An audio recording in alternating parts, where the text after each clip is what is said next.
Welcome to Whisky and SV. I'm your host Sam, and tonight we're going to be drinking some Found North Canadian whiskey. And I have in my possession the latest and greatest release from Found North, the Finch 15 year.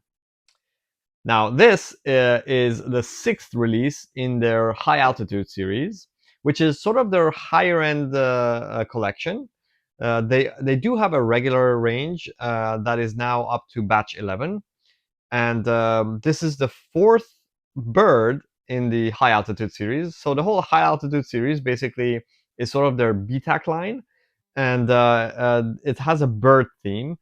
And the first one, of course, came out a couple of years ago, and it was called the Peregrine 20 Year First Flight. That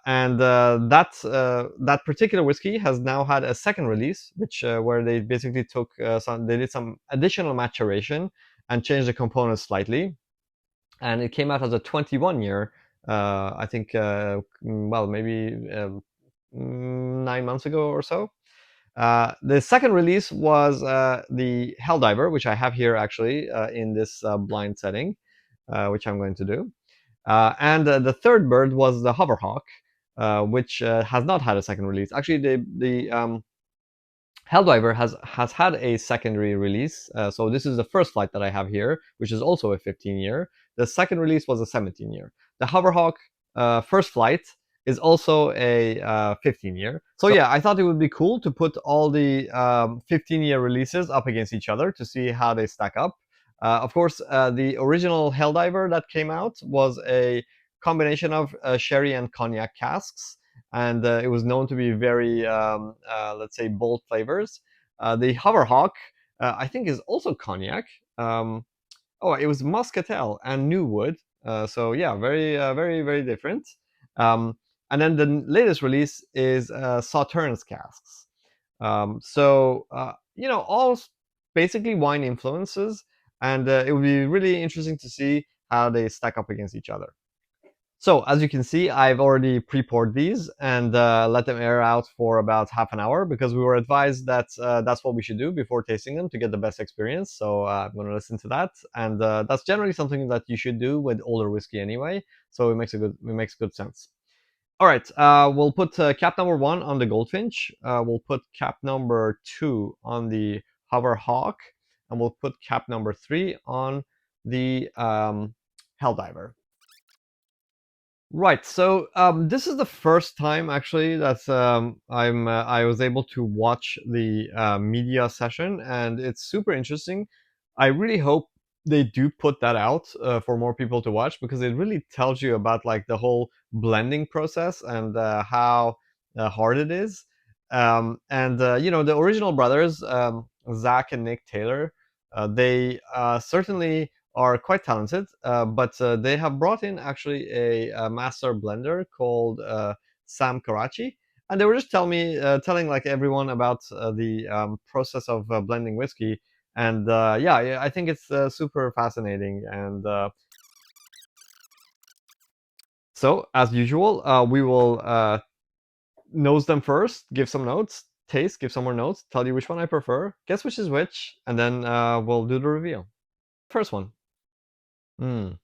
Yeah, so it has that very recognizable high corn finished whiskey sort of nose, and yeah, it's has a little bit of a dusty note to it, which I appreciate and enjoy. Lots of honey, I guess. Yeah, there's a little bit of a wood, sort of a old dusty wood kind of note to it, which is very enjoyable. From the nose, I'm not really sure what kind of wine influence it is. As I mentioned, this is like sherry and cognac. This one is muscatel and new wood, and this one is Sauternes. So I am not really super familiar with any of those, so I'm not really sure what that was, but it's quite enjoyable on the nose. Let's try the second one. This is more bright. It a little bit reminds me of PX Sherry. It seems a little bit more sweet. Very similar otherwise, though. I think between the two, I probably prefer this one. Go to the third one.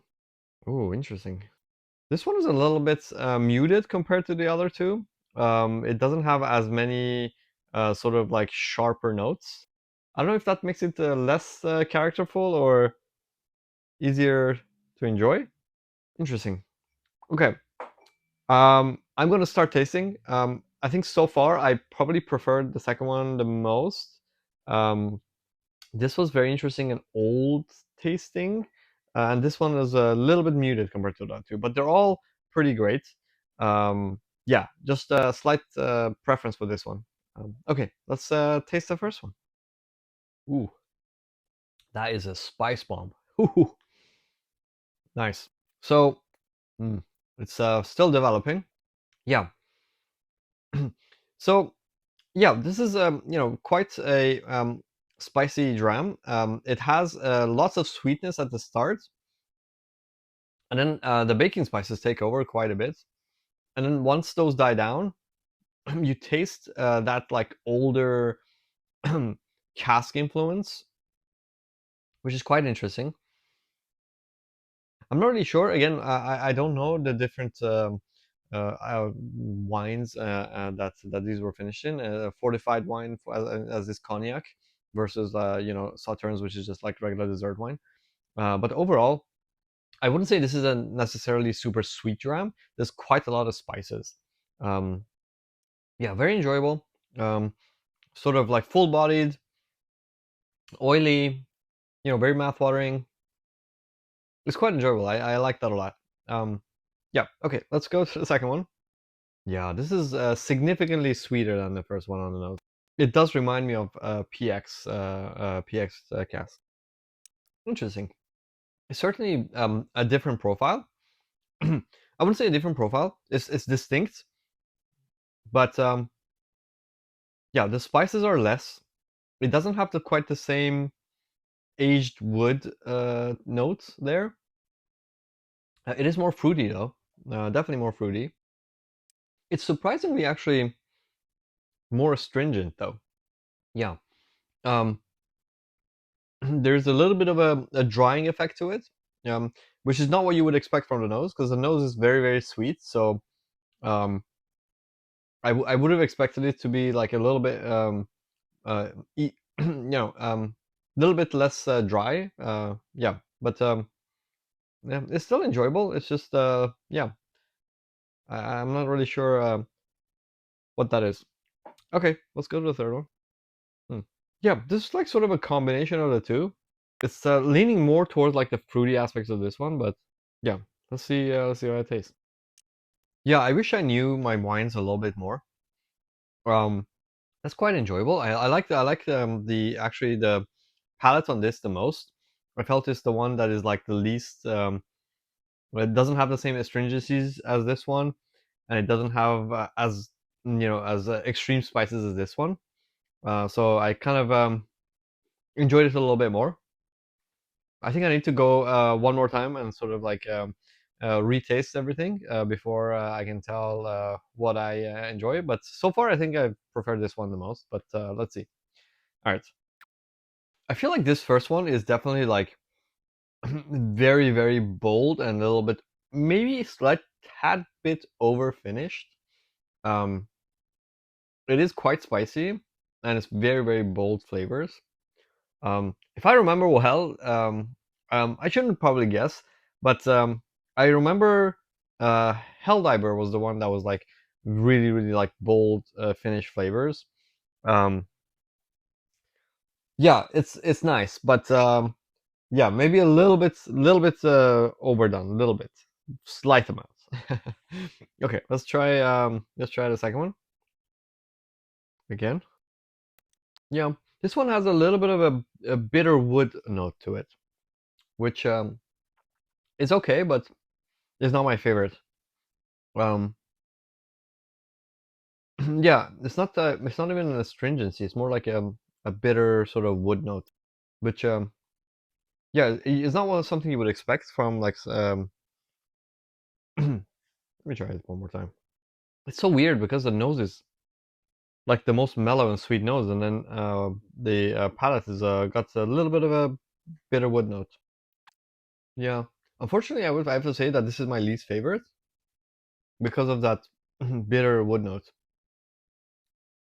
Hmm, weird. I don't remember having a bitter wood note in any of them, but I didn't spend a lot of time with the Hoverhawk. I sure hope that that's not the new release. But let's see. Okay, let's go to the third one. Yeah, this is opening up nicely. I like it a lot. This kind of like the sweet spot between both of those. It has those sort of like aged wood notes, and it has the fruitiness as well. So I kind of like that. Yeah, I think this has got the right balance of spices, like old woody notes that are not bitter. Um, yeah, it's definitely like the. I think like between these two, I'm having a hard time to see which one I like most. This one definitely because of the bitterness, I don't enjoy it as much. Um, I am leaning towards this just because I feel like this one is a little bit. It's tastes a little bit over finished. Yeah, that's very nice. I like it a lot. Okay. I have no idea which is which. I do think I do remember the Helldiver being the one that was like the most like bold flavors. So I'm gonna guess this is the Helldiver. I haven't spent enough time with the Hoverhawk, and well, yeah, it's I don't remember it's particularly loving it, to be honest. So I'm gonna guess that this is the Hoverhawk, and I'm gonna guess this is the new release, which in this lineup at least is yeah, definitely my favorite. But yeah, let's see what the actual things are. Okay, so this is number three. So this is the Helldiver. I did get that one right. It's interesting because it definitely has like this older. I wonder if they had like more older components in this one because it definitely tastes like older, sort of like dusty notes. Okay, and this one is number two. Yeah, so this is the Hoverhawk. Interesting. Yeah, I can't say I love the Hoverhawk to be honest. It has like a wood astringency bitterness sort of note to it. Yeah, which makes this number one, which is the latest release. And I have to say, yeah, the nose is a bit more muted compared to the Helldiver, and even compared to the Hoverhawk. But it's very very enjoyable. It's got like the right balance between the other two. I think it's like very well balanced whiskey, and just yeah, very enjoyable. Yeah, that's great. I love that. Um, yeah. Okay. So that's the episode. I think uh, uh, they've changed things around a little bit. So by the time this you see this video, probably you've already missed the lottery system sort of way of getting the latest one. But hopefully they'll start showing up in retail stores soon. So yeah, if you're interested to try something new, or if you're a Found North fan, I think yeah, this is definitely worth checking out. I did win it in the lottery. I haven't received the full bottle yet, but I should be receiving my bottle. By the way, the lottery, I have to be clarified. It doesn't mean you win the bottle for free. You get the you win the right to buy the bottle, which unfortunately the prices have been going up. But given you know how much effort they put into these and how meticulous they are about it, I think it's fair. So yeah, thanks very much for tuning in. I hope you enjoyed the episode, and I will see you next time. Cheers.